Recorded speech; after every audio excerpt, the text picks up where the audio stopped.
Hello 9th class.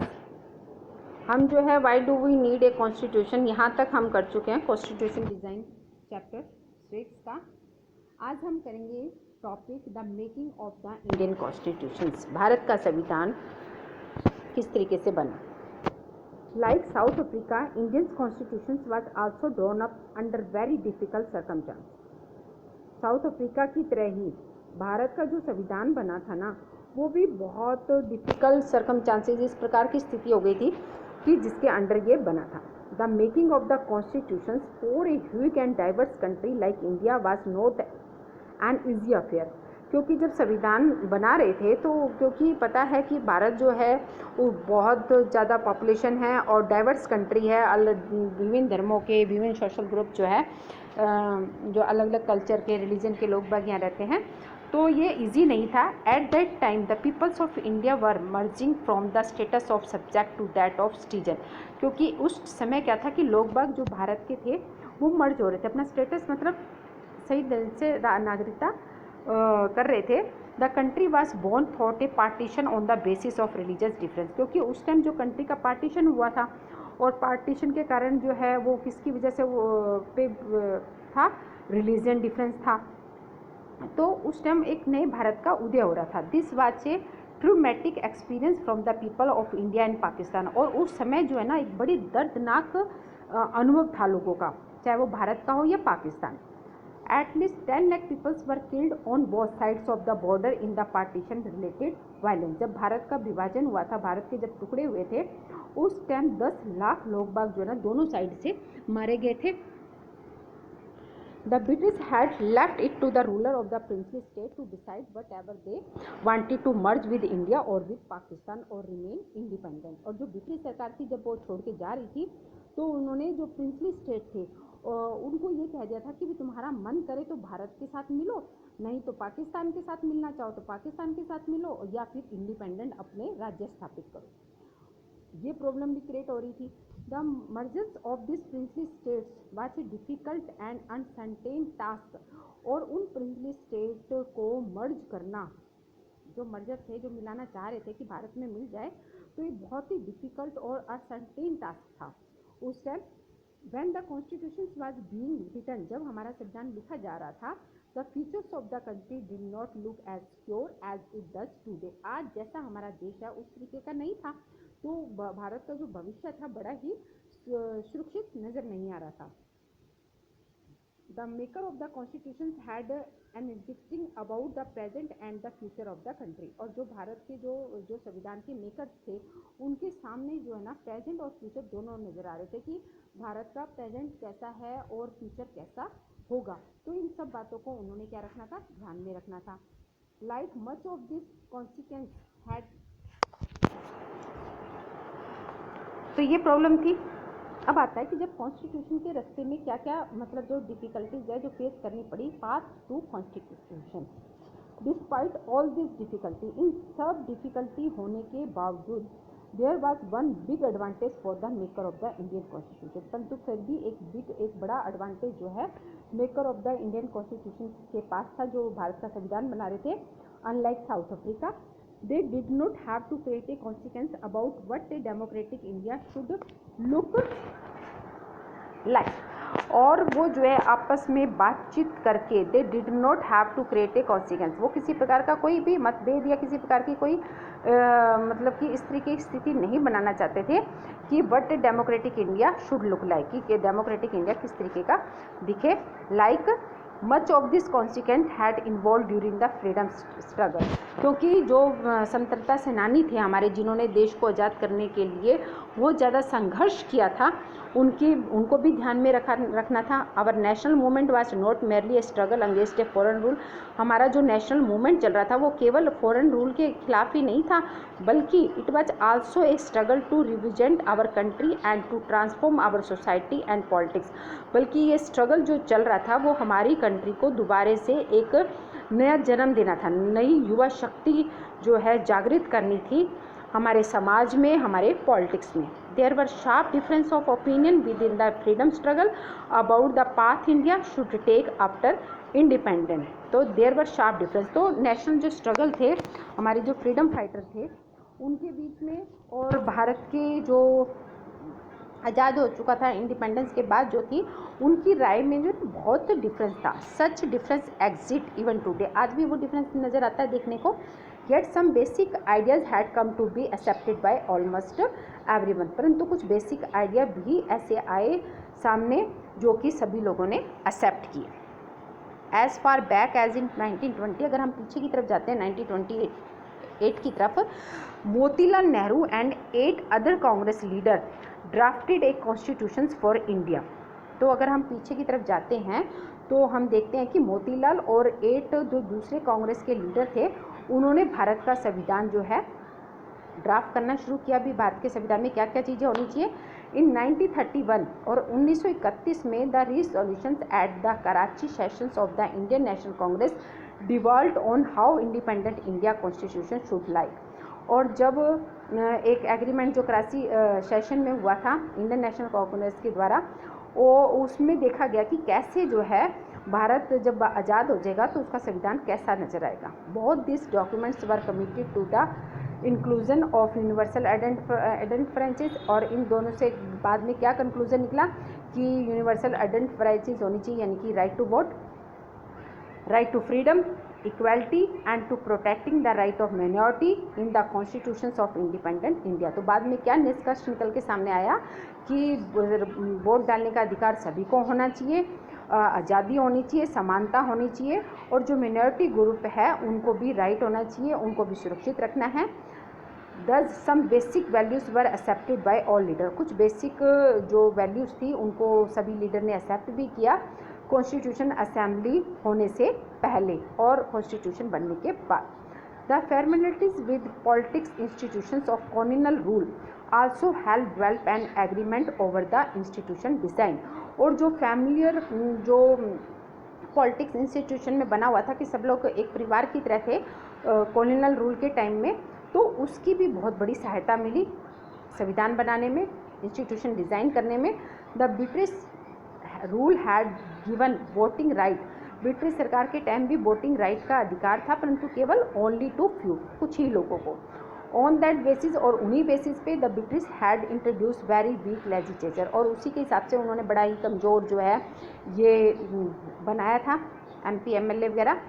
Elections वर held इन 1932, जब election 1937 में हुए टू प्रोविजनल लेजिस्लेचर के लिए the minister all over British India, all over British India के जो सभी मिनिस्टर वगैरह के लिए, these were not fully democratic. जब ब्रिटिश सरकार ने इलेक्शन करवाया, और इलेक्शन के टाइम क्योंकि उनका जो पार्लियामेंट्री थी वो बड़ी कमज़ोर थी, तो उस टाइम जो है जो वोटिंग हुई, जो इलेक्शन हुए वो डेमोक्रेटिक नहीं थे। But the experience gain by India, परंतु उससे अनुभव तो मिला by Indians को the working of the legislative institution proved to very useful for the country in setting up its own institution। परंतु उन सब बातों को देखते हुए ब्रिटिश सरकार जिस तरीके से काम कर रही थी, उन सब का एक्सपीरियंस लेके जो है उन्होंने इम्प्रूव, सुधार करने की कोशिश की कि हमारा जो देश का इंस्टीट्यूशन हो, क्योंकि ये बहुत यूज़फुल होता है तो इसको सही तरीके से बनना चाहिए, working in them. That is why, और इसी कारण से the Indian constitution adopt many institution detail and procedure from colonial law like the government of India act 1935। और इसी कारण से इंडियन संविधान के अंदर जो है अडोप्ट किए गए बहुत सारे ऐसी डिटेल्स को, प्रोसीजर को जो कॉलोनियल लॉ में थे। जब ब्रिटिश सरकार राज कर रही थी तो उसमें से बहुत सारे कुछ डिटेल्स, प्रोसीजर निकाले और उनको अडॉप्ट भी किए हमारे भारतीय संविधान में, जैसे the government of Indian act 1932, ये एक एग्जाम्पल है। ईयर्स ऑफ थिंकिंग, काफ़ी साल सोचने के बाद, deliberations on the framework of the constitution, तो काफ़ी साल सोच विचार करने के बाद जो है हमारे संविधान का जो है बनाना, डिज़ाइन तैयार हुआ।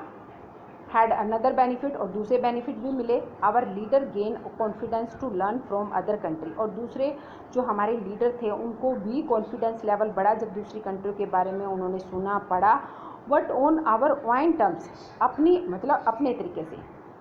Many of our leaders were inspired by the ideal of French revolution, बहुत सारे लीडर जो है जो फ्रेंच रेवोल्यूशन के आइडिया से भी प्रभावित हुए। The practice of parliamentary democracy in Britain की जो पार्लियामेंट्री डेमोक्रेसी थी उसको भी देखा।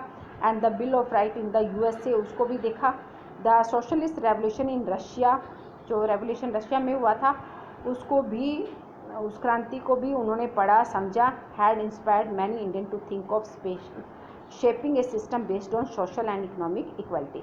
इन सब बातों को देखते हुए भी हमारे लीडर जो हैं इंस्पायर्ड हुए, प्रभावित हुए हमारे भारतीय, और उसी की विचारधारा के आधार पर उन्होंने सामाजिक और आर्थिक समानता लाने का सिस्टम का डिज़ाइन किया। Yet they were not simply imitating what others had done, परंतु ये बहुत सिंपली नहीं था, परंतु फिर भी हुआ। At each step they were questioning, जैसे जैसे मतलब आपस में बातचीत करते कि ये होना चाहिए, ये होना चाहिए, तो काफ़ी आपस में विचार विमर्श हुआ। हर आइडिया के ऊपर क्वेश्चनिंग भी हुआ, क्योंकि अच्छा होता है क्वेश्चनिंग करना, जो कि हमारे देश के लिए कि भी क्या चीज़, मतलब कुछ भी अगर विचार रखते हैं कि ये एक्ट बनाना चाहिए, ये रूल एंड रेगुलेशन बनाने चाहिए, ये राइट होने चाहिए, तो इस पर काफ़ी क्वेश्चनिंग वगैरह भी हुई। और क्वेश्चनिंग किस लिए हुई कि जो भी हम लोग कर रहे हैं, हमारे संविधान में लिखना चाह रहे हैं, तो वो हमारी कंट्री के लिए वेरी सूटेबल है कि नहीं। All this factor contribute to the making of our constitution, तो ये सभी फैक्टर जो है, सभी फैक्टरों की भागीदारी रही हमारा संविधान बनाने में। ठीक है, तो ये तो है कि किस तरीके से जो है हमारा कॉन्स्टिट्यूशन जो है डिज़ाइन हुआ। Making of the Indian constitution, रास्ते में क्या क्या कठिनाइयाँ आई जब हमने अपना भारत का संविधान बना रहे थे। अब आता है कॉन्स्टिट्यूट असेंबली, मतलब जब सभी जने मिलकर जो असेंबली ली थी, सभी लीडर बैठे आपस में बातचीत करें, तो उसकी बात है who then were the maker of the Indian constitution. तो आती है कि जब, तो मेकर कौन है, बैठे तो सभी लीडर वगैरह थे, सभी को मतलब सभी आपस में विचार विमर्श कर कर दूसरे देशों की, French revolution, Russian revolution, USA का बिल ऑफ राइट, ब्रिटेन सरकार का कार्यकाल, उन सब का एक्सपीरियंस लेके आपस में डिस्कस कर रहे थे। तो ये बात उभर कर सामने आती है तो हमारे संविधान का मेकर कौन है। You will find here by brief sketch of some of the leaders who played an important role in making the constitution. बहुत सारे मतलब एक दिमाग में जो है स्केच बन जाते हैं कि हाँ कि किन किन की जो है इम्पोर्टेंट रोल रहा हमारे संविधान के बनाने में। तो आप लोगों के भी काफ़ी दिमाग में जो है बातें आएंगी। फोटोग्राफ्स आप एक एक्टिविटी कर सकते हैं कि जो कॉन्स्टिट्यूशन असेंबली में जो मेंबर थे, ठीक है, उनके बारे में आप लिख सकते हैं, फ़ोटो पेस्ट कर सकते हैं, एक चार्ट बना सकते हैं। तो जब भी आप ये चैप्टर स्टार्ट करो तो ऊपर जो है आपका चैप्टर का नाम होगा, फिर कॉन्स्टिट्यूशन का डिज़ाइन आप करोगे कि कौन कौन लीडर थे जो कॉन्स्टिट्यूशन जब बना था हमारा, तो उस टाइम किस इन्होंने जो है इम्पोर्टेंट रोल प्ले किया था।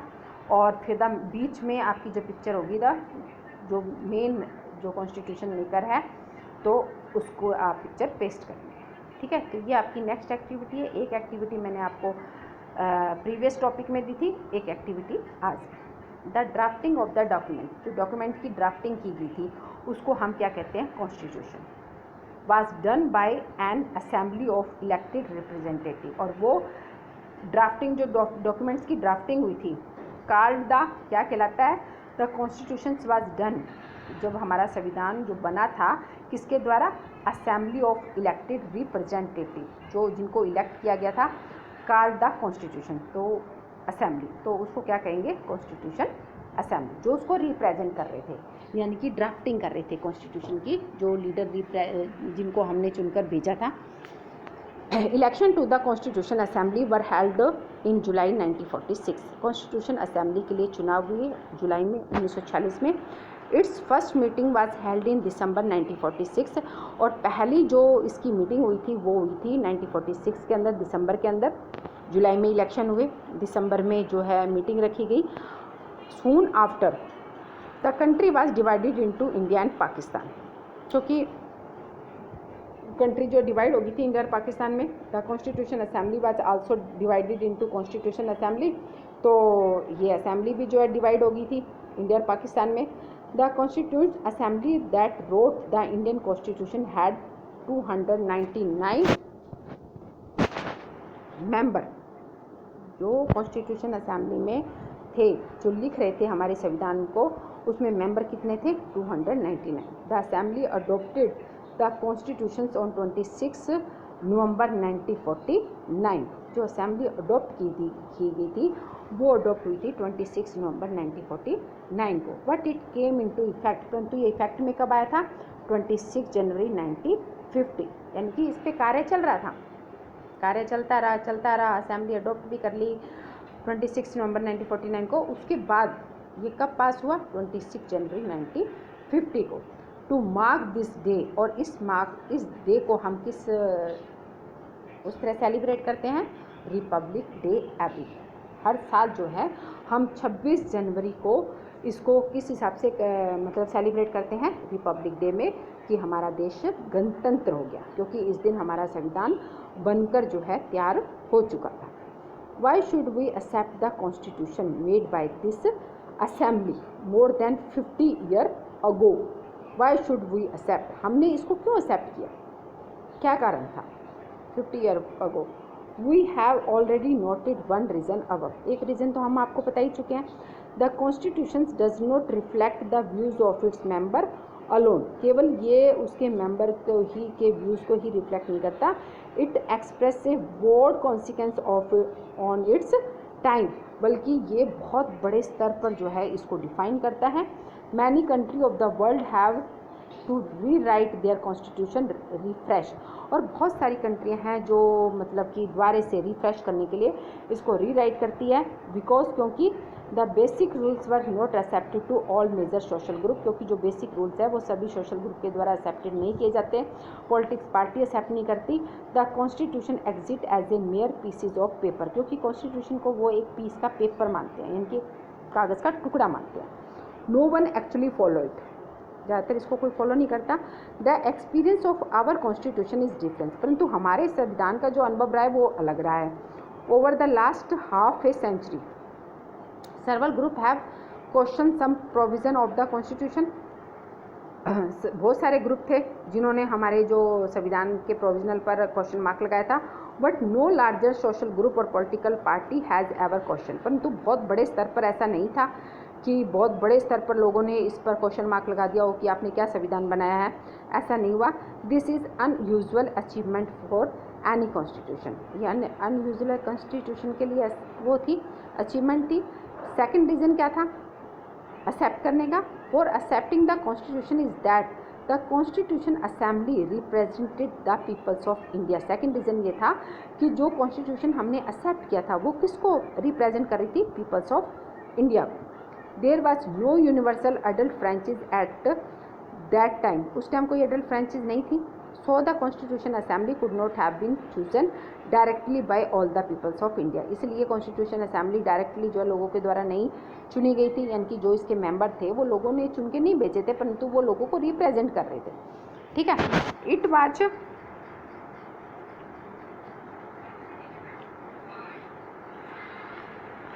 It was elected mainly by the member of the existing provisional legislature, पर क्योंकि उनको तीनों ने चुना था प्रोविजनल लेजिस्लेचर ने। दैट वी मैंशन अब जो हम पहले बता चुके हैं। This insured a fair geographical shares of member from all the religions of the country, क्योंकि हर धर्म के लोग बाग इसमें शामिल थे। The assembly was dominated by the Indian National Congress, और जो ये असेंबली थी किसको डोमिनेट कर रही थी? इंडियन नेशनल कांग्रेस को। The party that led India's freedom struggle, और ये पार्टी कौन सी थी? जो फ्रीडम स्ट्रगल के टाइम में थी। But the Congress